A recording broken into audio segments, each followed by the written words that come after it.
Good morning students. आज जो हम पढ़ेंगे वो पढ़ेंगे सुश्रुत संहिता। तो सुश्रुत संहिता में जैसे सूत्र स्थान, निदान स्थान, ठीक है, ऐसे करके क्या है, अलग स्थानों के क्या है, कुछ जो इंपॉर्टेंट पॉइंट्स है वो यहाँ पर बताए गए हैं। तो हम स्टार्ट करते हैं। सबसे पहले आ जाता है व्याधि के भेद।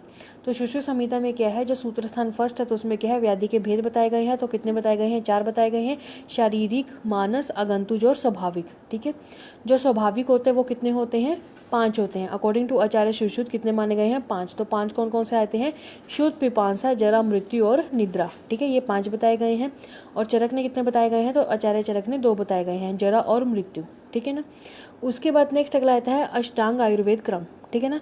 इन्होंने क्या है, अष्टांग बताए गए हैं। जैसे कि हमने चरक के पढ़े थे तो वैसे क्या है, आचार्य सुश्रुत ने भी क्या है, अष्टांग बताए गए हैं। तो उसमें कौन कौन से आ जाते हैं? तो शल्य, शलाक्य, काय, भूत, कौमार, भृत्य, अगध, रसायन और वाजीकरण।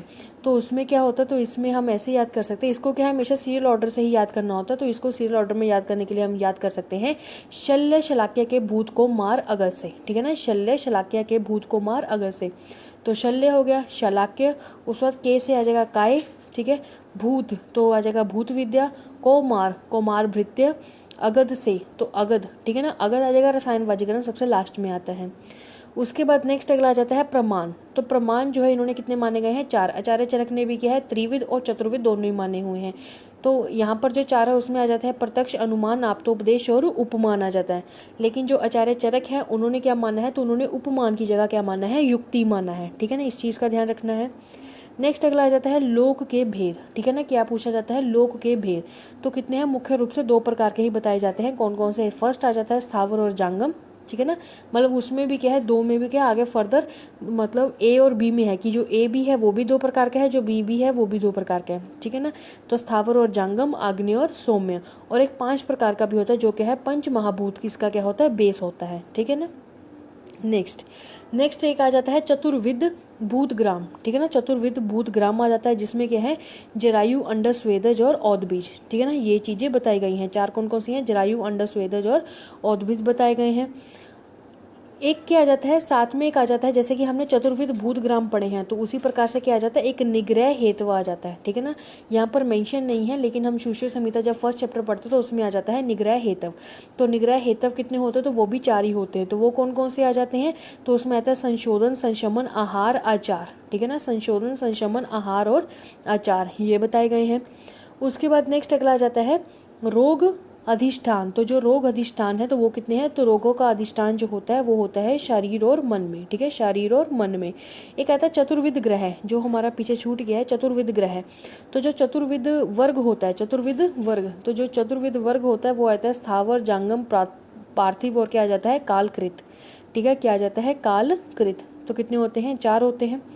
उसके बाद नेक्स्ट अगला आ जाता है वनस्पति को क्या है, वृक्ष की संज्ञा दी गई है। ठीक है ना, जो वनस्पति है उसको क्या है, वृक्ष की संज्ञा दी गई है। जो आचार्य चरक है उन्होंने क्या है, वानस्पत्य, और जो आचार्य सुश्रुत है उन्होंने जो वानस्पत्य है उसको क्या है, वृक्ष बोला गया है। ठीक है ना, इस चीज़ का ध्यान रखना। कई बार पूछ लेते हैं कि आचार्य चरक ने जो वानस्पत्य बताया गया तो आचार्य सुश्रुत ने उसको किस नाम से बताया गया है? तो वृक्ष के नाम से वानस्पत्य को बताया गया है। ठीक है ना। नेक्स्ट अगला आ जाता है हमारा उपनयन संस्कार के बारे में बताया गया है। उन्होंने बोला कि ब्राह्मण जो होता है शेष 3 को, क्षत्रिय जो है 2 को, और वैश्य केवल 1 को ही क्या है, वर्ण को ही क्या है, उपनयन करवा सकता है। ठीक है ना, इस चीज़ का ध्यान रखना है। और इसमें आगे भी ये बोला गया कि अगर कोई क्षेत्रीय है, जैसे कि आचार्य चरक है, उन्होंने बोल दिया कि ब्राह्मण, क्षेत्रीय, वैश्य, सिर्फ यही 3 जो है उनका ही उपनयन संस्कार और वही विद्या ले सकते हैं। लेकिन जो आचार्य सुश्रुत है उन्होंने ऐसा नहीं माना। उन्होंने ये माना है कि शूद्र भी ले सकते हैं लेकिन उनका क्या उपनयन संस्कार नहीं करवाना चाहिए। ठीक है। उसके बाद नेक्स्ट अगला आ जाता है शिष्य के वस्त्र। तो शिष्य के वस्त्र कैसे होते हैं? तो कषाय वर्णिक शिष्य के वस्त्र होते हैं। नेक्स्ट अगला आ जाता है अध्यापन निषेध विषय। ठीक है ना, तो हमें कब पढ़ना नहीं चाहिए। ठीक है ना, अध्यापन निषेध कि कब हमें क्या है, पढ़ना नहीं है। तो उन्हें बोले कि अष्टमी, चतुर्थी और पूर्णिमा एवं अमावस्या होता क्या है कि शुक्ल और कृष्ण पक्ष होता है। तो उसमें क्या है, उसमें अष्टमी और चतुर्थी, ठीक है ना, 8th और 14th डे वो तो रहेगा बिकॉज जितना भी, जैसे कि कृष्ण पक्ष और शुक्ल पक्ष जो होता है उसको 15-15 में डिवाइड कर देते हैं। ठीक है ना, तो 2 पक्ष से वैसे भी एक मास बनता है।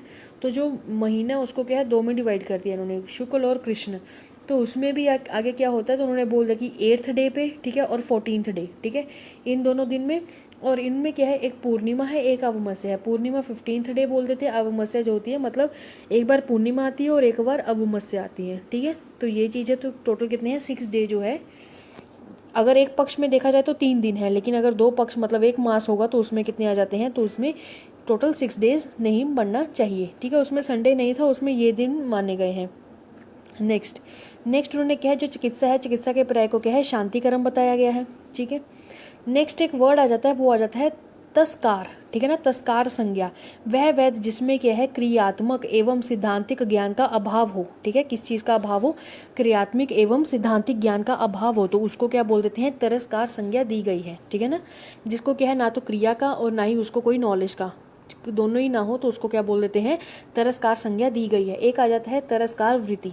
तो तिरस्कार वृत्ति क्या होती है, तो अगर आप ऊपर देखें तो वहाँ उसको लिखा हुआ है कि शोफ की आम, शोफ होता है इन्फ्लामेशन जो होती है, ठीक है ना, उसकी आम, और पच्य अवस्था को ना जानने वाला, उसको ये नहीं पता लगता कि कब वो आम अवस्था में, कब वो पच्यमान अवस्था में, ठीक है। तो उसको क्या बोल देते हैं, तस्कार वृत्ति बोल दिया जाता है।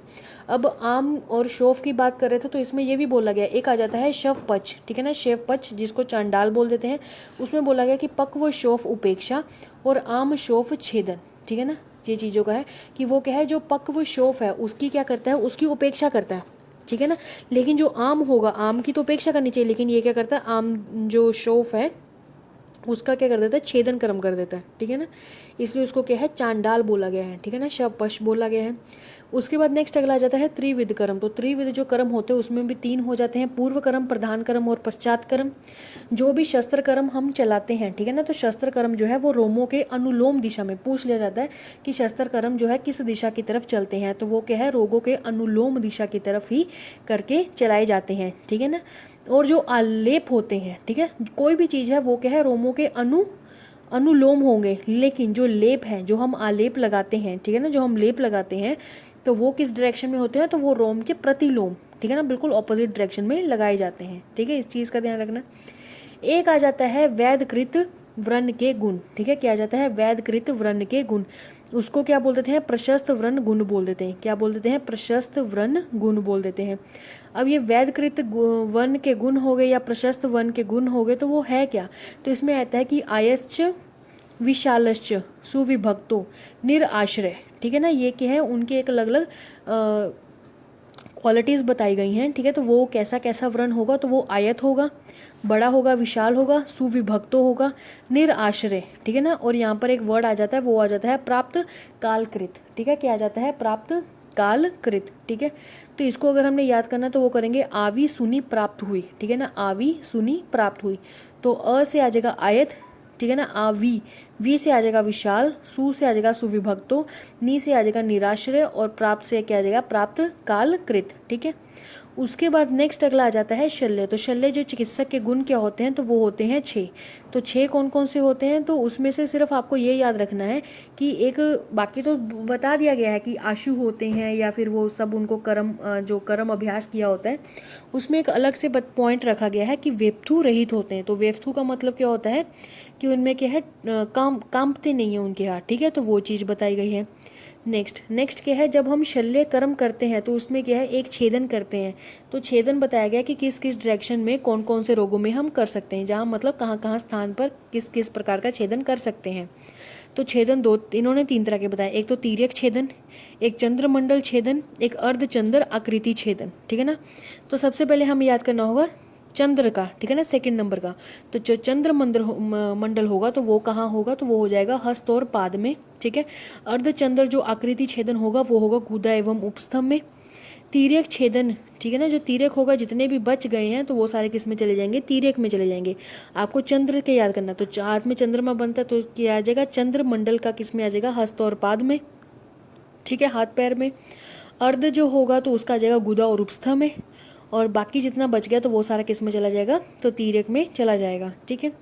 उसके बाद नेक्स्ट अगला आ जाता है, बिना भोजन करवाए शास्त्र कर्म करने के योगी पुरुष कौन कौन से हैं, मतलब नील पर और ओरल रखने वाले कौन कौन से आ जाते हैं। तो उसमें आ जाता है कि अर्श अश्मरी, ठीक है, मूढ़गर्भ, भगंदर, मुख रोग, ठीक है, उदर रोग। तो ये सारे बताए गए हैं। इसमें आपको याद रखना कि जो पहले हमने जैसे कि यहाँ पर लिखा हुआ है नीलपल ओरल में जो है उसमें जो पहले 4 हैं, ठीक है, वो क्या है अष्ट महारोग में भी आते हैं। सुश्रुत ने क्या है अष्ट महारोग बताए हैं, तो उसमें भी क्या है ये इंक्लूडेड है अर्श, अश्मरी, मूढ़गर्भ और बगंदर, ठीक है ना। उसके बाद नेक्स्ट अगला आ जाता है कि कुवैद, ठीक है ना। कुवैद क्या होता है, जिनको क्या है नॉलेज नहीं है, ठीक है, जो क्या है तिरस्कार करने के लायक है। तो जो कुवैद होते हैं तो उन्होंने बोले कि ये क्यों होते हैं, कि क्यों आते हैं, तो उसमें बोले कि ये नृप दोष हो, तो उस वजह से क्या है कुवैद की उत्पत्ति मानी गई है। उसके बाद नेक्स्ट अगला आता है व्रण की पट्टी खोलना, ठीक है। जो व्रण की हम पट्टी खोलते हैं, अगर कहीं पर चोट लगी है तो उसको व्रण होगा, तो व्रण पर हम पट्टी करेंगे, तो उन्होंने बोल दिया, उन्होंने अकॉर्डिंग टू ऋतु बता दिया कि आपको कब खोलनी चाहिए। तो इसमें आता है कि अगर हेमंत, शिशिर और वसंत ऋतु है तो क्या करना चाहिए, तो उन्होंने बोल दिया है कि 3-3 दिन पर करनी चाहिए। जैसे कि आज पट्टी हुई है तो आज फर्स्ट डे है, सेकेंड डे और थर्ड डे, ठीक है ना, मतलब एक दिन छोड़ के नहीं बोला इन्होंने, थर्ड डे बोल दिया है, ठीक है। और शरद, ग्रीष्म और वर्षा में क्या है 2 दिन पर, जैसे कि अगर आज की है तो कल, ठीक है ना, आज जो होगा वो फर्स्ट डे, कल जो होगा वो सेकेंड डे, ठीक है, तो 2 दिन पर बोला गया है। उसमें ये भी बोला गया अगर तीव्र वेदना हो रही हो तो क्या करना चाहिए, जो यष्टि मधु है, मीज मुलेठी, उसे सिद्ध घृत जो है वो देना चाहिए, ठीक है। उसके बाद दिशाओं के अकॉर्डिंग क्या इन्होंने बताया गया है कि अगर रजो धूमा कुला, मतलब क्या है रज क्या होता है मिट्टी वगैरह, ठीक है ना, रजो धूमा कुला हो तो दिशा कौन सी है, तो वो आ जाती है हेमंत ऋतु में, ठीक है, कौन सी है हेमंत ऋतु में। और शिशिर ऋतु में क्या आता है वाट वृष्ट, ठीक है ना, वाट वृट वृट्य कुला, ठीक है, ये दिशा किसके लिए है, तो ये शिशिर ऋतु के लिए बताई गई है। जैसे कि हमने ऊपर पढ़ा था ऋतुओं के अकॉर्डिंग कि हेमंत, शिशिर और वसंत, ठीक है ना, इसमें 3-3 दिन पर है, और शरद, ग्रीष्म और वर्षा इसमें 2-2 दिन पर है। वैसे ही क्या है अगर क्या हो, इसमें कंडीशन है कि अगर रक्त पित्त ज़्यादा बड़े हुए हों, रक्त और पित्त दोष जो है वो ज़्यादा बड़े हुए हों, और ऊपर से क्या है शरद ऋतु है, ठीक है, तो उसके लिए क्या बोला गया कि दिन में क्या है 2 बार, क्या आ जाएगा, दिन में 2 बार करने को बताया गया है, ठीक है ना, इस चीज़ का ध्यान रखना है, मतलब सुबह और शाम को दिन में 2 बार, ठीक है। नेक्स्ट अगला आ जाता है विभिन्न ऋतुओं में पुष्पित वृक्ष कौन कौन से होते हैं, ठीक है ना, तो किस किस ऋतु में कौन कौन से वृक्ष उत्पन्न होते हैं तो उसके बारे में बात की गई है। तो हेमंत ऋतु में आता है लोद्र, प्रियंगु, ठीक है, एवं पूनाग, ठीक है, पूनाग को रौद्र ही बोलते हैं, ठीक है ना। हेमंत ऋतु में आ जाता है प्लाश, कमल, बकुल, अम्र एवं अशोक पुष्पित, ठीक है। उसके बाद आता है प्रावृट, तो प्रावृट में आ जाते हैं कदम्ब, नीप, कुटज, सर्ज एवं केतकी पुष्पित, ठीक है, ये चीज़ें आ जाती हैं। तो ये सारे क्या है विभिन्न ऋतु में उत्पन्न होने वाले। अब देखो वसंत है तो वसंत में वैसे भी मार्च के महीने में आम आ जाते हैं, ठीक है, तो वो आपको याद हो जाना चाहिए, ठीक है। उसके बाद नेक्स्ट अगला आया था, उन्होंने बोल दिया कि वात का हमें क्या है संशमन एवं शेष दोषों का क्या है संशोधन का निर्देश दिया गया। ये अकॉर्डिंग टू आचार्य सुश्रुत है, तो उन्होंने क्या अलग से बताया गया है कि वात का जो है वो कहाँ करना चाहिए, तो संशमन, और जो शेष दोष है तो उसमें क्या संशोधन करने का निर्देश बताया गया है। प्रमुख यंत्रों के कर्म, ठीक है ना, अब क्या है यंत्र और उनके कर्मों के बारे में बताया गया है। तो हमें पहले उनकी संख्या, तो संख्या कितनी हो जाती है 101 आ जाती है, और इसके प्रकार कितने होते हैं, अगर यंत्रों की संख्या पूछ ली जाए वो आएगी 101, अगर लेकिन उसके क्या पूछ लें प्रकार पूछ लें तो कितने आ जाते हैं 6 प्रकार बताए गए हैं। तो 6 प्रकार कौन कौन से आ जाते हैं, तो फर्स्ट जो आ जाता है वो आ जाता है स्वास्तिक, सदंश, ताल, नाड़ी, ठीक है, ये 4 हैं। इधर साइड में देखो तो लिखा हुआ है शलाका और उपयंत्र, अगर इसके जो साइड में लिखे हुए जैसे स्वास्तिक जो है वो 24 है, सदंश 2 है, ताल 2 है, नाड़ी 20 है, शलाका यंत्र 28 है और उपयंत्र 25 है। अगर हम इसको टोटल काउंट करते तो कितने बनते हैं 101 बनते हैं, ठीक है। तो अब क्या है हम जो यंत्र है, जो 6 प्रकार के यंत्र है उसके क्या है 7-7 कर्म को पढ़ते हैं, ठीक है। तो उसमें जो फर्स्ट है वो कौन सा आ जाता है, तो वो आ जाता है स्वास्तिक। तो स्वास्तिक जो यंत्र होता है वो किसके लिए आता है, तो अस्थि, ठीक है ना, अस्थि विदिष्ट, ठीक है ना, अस्थि विदिष्ट शल्य उदरनाथ के लिए आता है। सदंश जो है वो किसके लिए आ जाता है, तो त्वचा, मांस, सीरा एवं स्नायुगत शल्य के लिए, ठीक है। ताल यंत्र, तो ताल किसके लिए, अब ताली बजा रहे हैं तो ताली बजेगी तो कान में सुनाई भी देगा, ठीक है, तो कर्ण से याद कर लेना, ठीक है। नासा नाड़ीगत शल्य को निकालने के लिए। नाड़ी, तो नाड़ी किसके लिए काम आती है, तो स्रोत, जो भी हमारे चैनल्स हैं स्रोतोगत शल्य जो है उसको क्या है निकालने के लिए, रोग दर्शन करने के लिए और आच्यूषण के लिए क्या है नाड़ी का प्रयोग किया जाता है, ठीक है। और उसके रिगार्डिंग उन्होंने क्या है कुछ यंत्रों के नाम भी बताए गए हैं जो क्या है नाड़ी यंत्र के अंडर आते हैं। तो उसमें आता है निरुद्ध प्रकाश यंत्र, सन्निरुद्ध गुद आ जाता है, अलाबू, श्रृंग यंत्र नाड़ी यंत्र की श्रेणी माने गए हैं, ठीक है। नेक्स्ट अगला जाता है यंत्र की संख्या बताते उन्होंने बता दिया गया है कि 101 होते हैं, 6 प्रकार के होते हैं। इसमें कहा जाता है सी मुख यंत्र होता है और काकमुख यंत्र होता है। तो सी मुख यंत्र कौन सा होता है, तो इसमें आ जाता है शल्य सदृश, ठीक है ना। जो सी मुख जो यंत्र होता है उसको क्या है, वो शल्य, ठीक है ना, दृश्य शल्य निहरनाथ, ठीक है ना, तो वो क्या है, निकालने के लिए होता है। जो काकमुख होता है वो क्या होता है, गूढ़ शल्य निहरनाथ, ठीक है ना, गूढ़ शल्य निहरनाथ, मतलब उसको निकालने के लिए। अब एक आपसे क्वेश्चन पूछ लिया जाता है कि प्रधान यंत्र कौन है और प्रधानतम कौन सा है। तो गुड बेटर बेस्ट वाली कंडीशन है, तो गुड कौन सा है और बेस्ट कौन सा है, तो उन्होंने बोल दिया जो प्रधान यंत्र है, मीन्स जो गुड है वो कौन सा आ जाता है, वो आ जाता है काकमुख यंत्र, जो क्या है गूढ़ शल्य निहरनाथ के लिए है। और प्रधानतम कौन सा, तो हस्त, जो हमारे हाथ है उसको क्या है, प्रधानतम यंत्र बताया गया है। नेक्स्ट, अब यंत्रों की बात हो रही थी तो यहाँ पर इन्होंने क्या है, अर्शो यंत्र का प्रमाण बताया गया है। अर्शो यंत्र प्रमाण क्या होता है, तो जो पुरुष हेतु के लिए क्या है, 4 उंगुल लंबा और 5 उंगुल मोटा, ठीक है ना, क्या होता है 4 उंगुल लंबा और 5 उंगुल क्या है, मोटा। ये क्या है, पुरुष यंत्र के लिए बताया गया है, ठीक है, अर्शो यंत्र के नाम से। स्त्रियों के लिए क्या है, हथेली के बराबर लंबा और 6 अंगुल मोटा, ठीक है ना, हथेली मल्टीप्लाई बाय 6, ये याद हो जाना चाहिए। एक आ जाता है पाइना। पाइना क्या होता है, जिसपे क्या है यंत्र को घिस कर क्या है उसका थोड़ा सा शार्प किया जाता है, तो वो हो जाता है पाइना। तो पाइना में क्या आ जाता है, एक तो जल पाइना, तेल पाइना और क्षार पाइना, ठीक है। अब जल पाइना, जल से करेंगे तो क्या होगा, तो मांस में छेदन भेदन और पाटन कर्म करने के लिए, तो हम उसको याद कर लेते हैं PCB, ठीक है। कैसे याद करेंगे, तो PCB से याद करेंगे। तेल, तो तेल के लिए क्या आ जाएगा, सीरा स्नायु छेदनार्थ के लिए। उसके बाद नेक्स्ट अगला आता है क्षार, तो क्षार पाइना के लिए क्या आता है, शर शल्य एवं मस्ती छेदनार्थ के लिए, ठीक है। ये चीज़ें क्या है बताई गई हैं। उसके बाद नेक्स्ट एक आ जाता है, वो आ जाता है निशातनी का वर्णन। तो निशातनी क्या होती है, तो निशातनी होती है कि माँ छोड़ उर्द वर्णी होती है, उसको क्या है निशातनी बोला जाता है। एक धारा संस्थापक, ठीक है ना, पूछ लिया जाता है कि धारा संस्थापन कौन सा है, तो वो आ जाता है शलमल्ली फलक पर करते हैं। किसकी फलक, मतलब धारा जो हम करते हैं अच्छे से निकालते हैं, जैसे कि हमने जल से, तेल से, क्षार से क्या है पाइना तो किया, उसको अच्छे से फिनिशिंग तो लाई, लेकिन किस पर कर रहे हैं, तो वो आ जाता है शालमल्ली फलक पर करते हैं, ठीक है। एक आ जाता है त्वक सारस चतुर्वर्ग, ठीक है ना, एक आता है त्वक सारस चतुर्वर्ग, तो वो क्या आ जाता है, तो वो आ जाता है कि वंश स्फटिका एक चतुर्वर्ग होते हैं जिसको त्वक सारादि चतुर्वर्ग बोला जाता है। ये एक्चुअली जो चतुर्वर्ग है वही क्या है, अणुशस्त्र हैं। तो अणुशस्त्र कौन कौन से आ जाते हैं, तो उसमें आ जाता है कि वंश स्फटिक कांच और कुरविंद, ठीक है ना, ये वाले बताए गए हैं। ये जो अणुशस्त्र है वो किस काम के लिए आते हैं, तो ये छेदन और भेदन दोनों कर्म के लिए क्या है, ये काम किए जा सकते हैं, ठीक है। उसके बाद नेक्स्ट आ जाओ, नेक्स्ट में क्या है, नेक्स्ट में आ जाता है योग, जो हम क्या है सुषु सूत्र जो 9 है उसमें पढ़ते हैं, योग सूत्रीय योग्य सूत्रीय अध्ययनम। तो उसमें देखो, उसमें कर्म है और उसके प्रयोग है। इसमें क्या होता है, हम जब अभी ट्रेनिंग ही कर रहे हैं, अभी हम पढ़ ही रहे हैं, तो हमें क्या है कि सीधा हम पेशेंट पे तो अप्लाई कर नहीं सकते हैं, क्योंकि ये शल्य है, सर्जरी का है।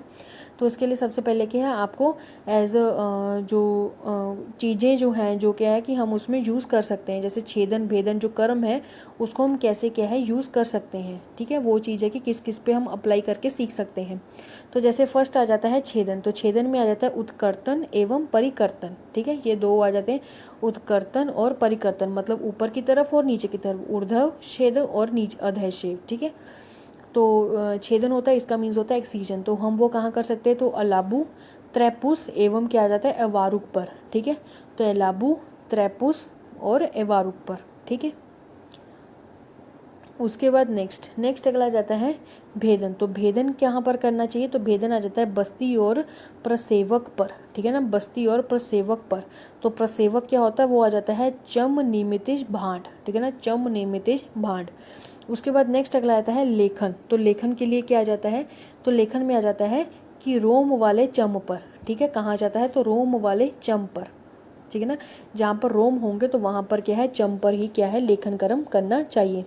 नेक्स्ट अगला आता है वेधन। तो वेधन के लिए क्या बोला गया है कि कमल नाल एवं मृत पुरुष की सीरा पर, ठीक है ना।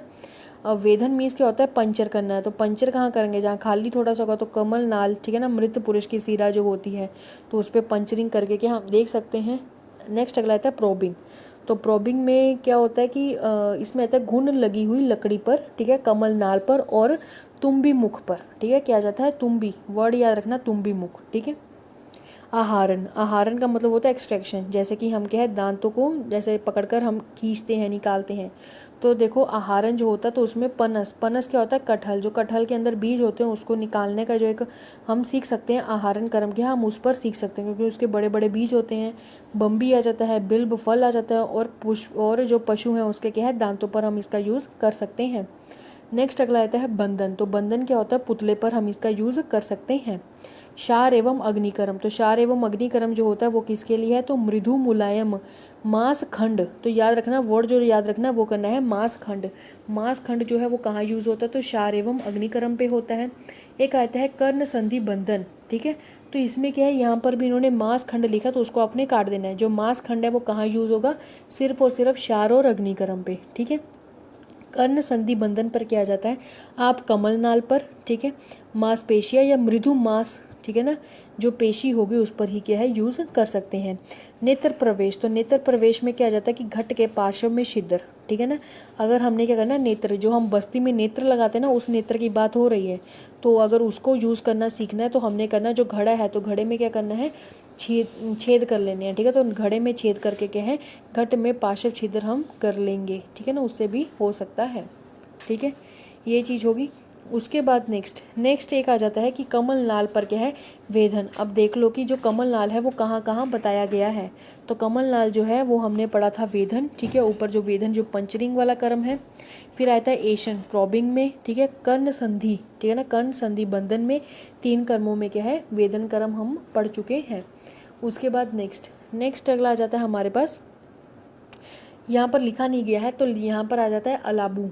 अलाबू, अलाबू क्या होता है, तो अलाबू में हम पढ़ चुके हैं छेदन में दोनों ऊर्ध्व और अधः, ठीक है। उसके बाद एशन में बस्ती कर्म, बस्ती नेत्र में, ठीक है, हम नेत्र में उसको यूज़ देखते हैं।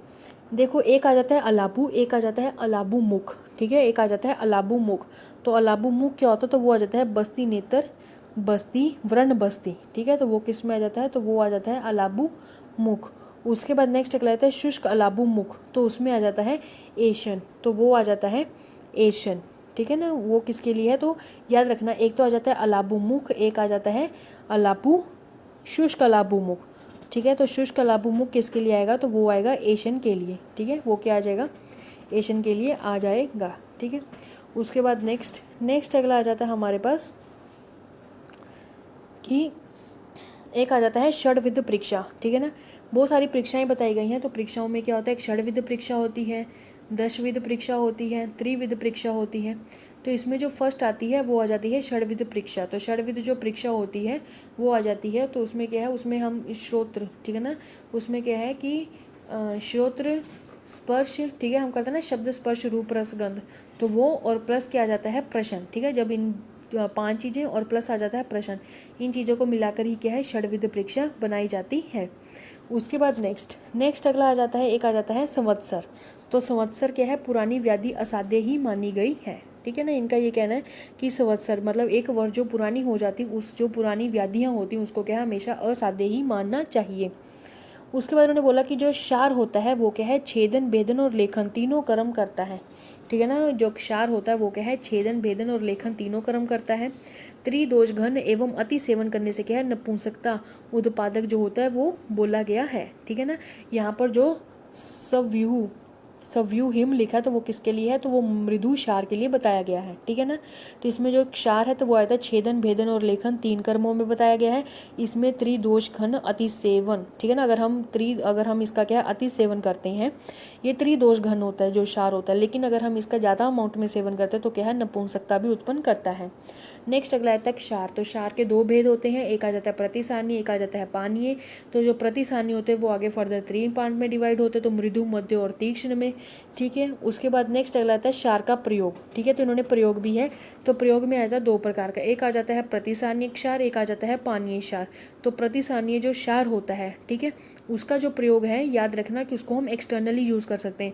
जो पानीय क्षार है उसको क्या हम इंटरनली यूज़ कर सकते हैं।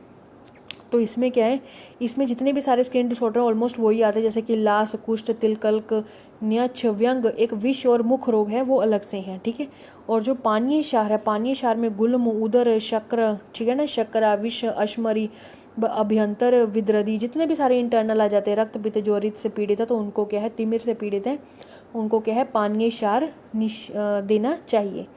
अब देखो इसमें कौन कौन सी हैं जो कि है पानीय में भी दे सकते हैं, और इसमें जो क्वेश्चन बनता है वो यही बनता है कि देखो एक अलग से पॉइंट दिया गया है, वो थोड़ा सा इसमें बोला कि जो पानी क्षार है वो क्या है, गुल्म, उदर, शक्रा, विषम, ठीक है ना, विष, अश्मरी और भगंदर, इसमें दे सकते हैं।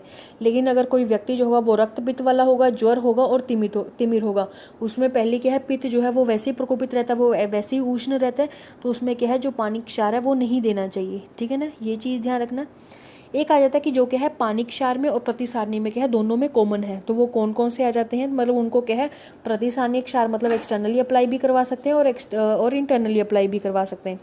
तो वो कौन कौन से आ जाते हैं, तो वो आ जाते हैं कृमि, ठीक है, कृमि नहीं लिखा तो आप लिख लेना, कृमि, विष और अर्श, ठीक है ना। कव करके भी याद कर सकते हैं, ठीक है, कव, या वक करके भी नाम याद कर सकते हैं, ठीक है ना, KAVVAK, ठीक है ना। तो कैसे भी करके क्या है याद रखना कि ये दोनों में क्या है क्षार जो है वो यूज़ होता है, ठीक है। नेक्स्ट अगला आ जाता है कि क्षार निर्माणार्थ, ठीक है, तो क्षार का निर्माण कब करना चाहिए। तो देखो सबसे पहले क्या है, हम लोग जो क्षार है उसमें क्या है पंचांग लेते हैं, जो वृक्ष है तो वो कौन सी अवस्था में होना चाहिए, बाल्यावस्था में, मध्य अवस्था में या वृद्ध अवस्था में। तो इसमें बोला गया कि मध्य अवस्था, मध्य आयु होनी चाहिए। ऋतु किस ऋतु में कब लेना चाहिए, तो उन्होंने बोला शरद ऋतु में लेना चाहिए। उसके बाद अग्नि का प्रज्वलन जो है वो कैसे देखना चाहिए, तो तिल नाल से देखना चाहिए। एक मध्य क्षार निर्माणार्थ होता है, एक तीक्ष्ण क्षार निर्माणार्थ होता है। अगर हम क्या है मध्य क्षार को निर्माण करना चाहते हैं तो उसमें हमने क्या कुछ चीज़ें ऐड करनी होती, तो वो कौन कौन सी चीज़ें होती हैं, तो उसमें आता है कट शक्रा, भस्म शक्रा, शंख नाभि और प्रतिवाप, ठीक है ना, इसका क्या है प्रतिवाप करना चाहिए, ठीक है। अब अगर तीक्ष्ण बनाना चाहते हैं तो हमने कट शक्रा, भस्म शक्रा नहीं डालनी, हमने दंती, चित्रक, लांगुली सब जो है काफ़ी जो हैवी हैं, कटु कटु उष्ण तीक्ष्ण टाइप के हैं, तो वो सारी चीज़ें डालनी है, ठीक है। तो इस तरह क्या हम मध्य और तीक्ष्ण का क्या है निर्माण कर सकते हैं, ठीक है। उसके बाद नेक्स्ट अगला आ जाता है तीक्ष्ण क्षार लक्षण, ठीक है। तो तीक्ष्ण क्षार, मध्य क्षार, तो हमें कैसे पता लगेगा कि तीक्ष्ण, अति तीक्ष्ण या मृदु बन चुका है। यहाँ पर देखो मध्य की बात नहीं की गई, यहाँ तीक्ष्ण अति तीक्ष्ण है। तो तीक्ष्ण तब होगा जब हमने क्षार पातन के लिए किया, क्षार पातन से हमने 100 तक गिनती गिननी है। अगर 100 तक गिनती से क्या है एरंड नाल जो है वो जल जाए, एरंड की जो नाल है वो क्या है जल जाए, तो समझ लेना चाहिए वो तीक्ष्ण है। अगर हम 100 की गिनती गिन रहे हैं तो 100 गिनने से पहले ही क्या है वो बंद हो जाए, तो उसको हम क्या बोल देंगे, तो उसको हम बोल देते हैं कि ये एरंड नाल, मतलब अगर वो पहले ही 100 से पहले हो जाए तो वो अति तीक्ष्ण है। अगर वो क्या है 100 के बाद हो गिरे तो उसको क्या है बोल देते हैं मृदु है, ठीक है। उसके बाद नेक्स्ट अगला आता है क्षार पातन के पूर्व दोष अनुसार कृत कर्म, ठीक है। तो इसमें आता है कि वात दुष्टि अगर हो जाए तो उसमें लेखन कर्म, पित्त दुष्टि है तो उसमें घर्षण कर्म, कफ दुष्टि है तो उसमें प्रच्छन कर्म करना चाहिए, ठीक है। अब क्षार पातन के पश्चात उन्होंने बोल दिया कि क्या करना चाहिए, तो उन्होंने बोल दिया कि क्षार अगर आपने लगा दिया है तो 100 मात्रा तक क्या है उसका वेट करना चाहिए, तभी तो हमें पता लगेगा कि वो मध्यम में है, तीक्ष्ण में है। वैसे भी हम 100 गिनती गिन रहे हैं तो वही बात है कि 100 काल तक हमने क्या है मात्रा तक प्रतीक्षा करनी है। उसके बाद नेक्स्ट अगला आता है क्षार में रस, ठीक है। तो क्षार में रस कौन कौन से बताए गए हैं, तो उसमें जो आ जाते हैं, तो क्षार में जो रस होते हैं वो 5 रस होते हैं। कितने होते हैं, 5 रस होते हैं। तो कटु रस उसमें प्रधान होता है, ठीक है। लवण रस जो होता है वो अप्रधान होता है, लेकिन अम्ल रस जो होता है वो क्या होता है उससे रहित होता है, ठीक है। अब आचार्य जो चरक है, ठीक है, उसने क्या है उन्होंने भी मूत्र और जो क्षार है उसमें भी ये चीज़ें बताई गई हैं। दोनों में क्या है कटु और लवण रहता है, ठीक है। तो लेकिन श्लोका अगर रख दिया जाए तो उसमें कन्फ्यूजन रहती है, तो उसमें आप देख लेना जो मूत्र है उसमें आ जाता है कटु लवण अनिवितम, ठीक है ना, अनिवितम, ठीक है। और जो अक्षार है, ठीक है ना, जो क्षार है उसमें आ जाता है कटु लवण अभीष्टम, ठीक है, क्या आ जाता है कटु लवण अभीष्टम, ठीक है ना, इस चीज़ का ध्यान रखना है। उसके बाद नेक्स्ट अगला आता है कि कटु रस जो होता है वो प्रधान, लवण रस जो होता है अप्रधान और अम्ल रहित होता है चरक, सुश्रुत और वाग्भट में, ठीक है। लवण रस जो रहता है वो क्या है प्रधान और कटु जो होता है वो अप्रधान बताया गया है, वो किसका है, डलहन का है। ठीक है, उन्होंने क्या है, लवण रस को प्रधान और कटु रस को अप्रधान बताया गया है। उसके बाद नेक्स्ट में आ जाता है कि क्षार पातन का निषेध किस किस में, वो हम पहले पढ़ चुके हैं। जैसे कि हमने रक्तपित्त पढ़ा था, ज्वर पढ़ा था, यहाँ पर कुछ और भी, जैसे उदर रोग आ गया, रक्तपित्त आ गया, ज्वरस वाला आ गया, ठीक है, रजस वाला आ गया, गर्भनी आ गया, प्रमेही और फल योनि में क्या है, ये निषेध बताया गया है।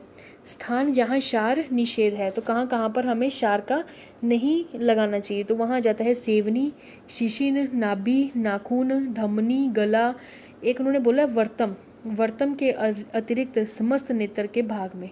तो क्या है, वर्तम जो है, कई बार पूछ लिया जाता है कि कौन से नेत्र जो रोग हैं उसमें हम क्षार का प्रयोग कर सकते हैं। जो वर्तम वाले रोग होंगे उसमें क्या हम क्षार का प्रयोग कर सकते हैं, बाकी जितने भी समस्त नेत्र रोग हैं उसमें क्या है, क्षार का प्रयोग नहीं कर सकते। ठीक है, उसके बाद नेक्स्ट अगला आता है कि क्षार को क्या है, विष, अग्नि और शस्त्र, अशनि, मृत्यु, कल्प बताया गया है। उसके बाद नेक्स्ट अगला आता है स्थान अनुसार क्या जाता है, अग्नि हेतु, अग्नि कर्म हेतु पदार्थ। ठीक है ना, अब क्या है, यहाँ पर क्षार का जो है वो चैप्टर कंप्लीट होता है। अभी जो बात करते हैं वो करते हैं अग्निकर्म की। ठीक है, जिसको क्या है, अग्निकर्म की है। तो अग्निकर्म में जो फर्स्ट पॉइंट आया वो आया गया है देहन उपकरण के नाम से। ठीक है ना, देहन उपकरण के नाम से आया गया है। तो इसमें जो सबसे पहले आ जाता है वो आ जाता है त्वचा पर। अगर हमने क्या है त्वचा पर अग्निकर्म करना है तो हमें क्या क्या लेना पड़ेगा, तो उसके लिए हमें क्या लेना है, तो उसके लिए हमें पिपली, एक मिनट, तो अगर हमने क्या है कि त्वचा पर अगर अग्निकर्म करना है तो हमें उसके लिए क्या करना होगा, तो पिपली, बकरी के मींगे, गोदंत और शर से लेना होगा। ठीक है, वो आपको याद करना पड़ेगा। अगर मांस धातु पर करना चाहते हैं तो जंब ओष्ठ और धातु से। ठीक है, अगर सीरा, स्नायु, अस्थि संधि से अगर आप करना चाहते हैं तो उसमें कौन सा आता है, तो शहद, गुड़ एवं स्नेह से। ठीक है ना, इस चीज़ का ध्यान रखना है। अग्निकर्म हेतु निषेध जो ऋतुएं हैं, अग्निकर्म किस किस ऋतु में नहीं करवाना चाहिए, तो शरद और ग्रीष्म ऋतु में। ठीक है ना, शरद और ग्रीष्म ऋतु में। ठीक है, शरद से अगर आप याद करना तो पित्त का प्रकोपित होता है, और ग्रीष्म में वैसे ही गर्मी बहुत होती है, तो दोनों में आ जाएगा। अग्निकर्म के पूर्व पिच्छिल अन्न सेवन का विधान बताया गया कि अग्निकर्म अगर आप करवाना चाहते हैं तो उससे पहले क्या है, पिच्छिल अन्न सेवन करवाना चाहिए। ठीक है ना, ये चीज़ें क्या है आपको ध्यान रखनी है।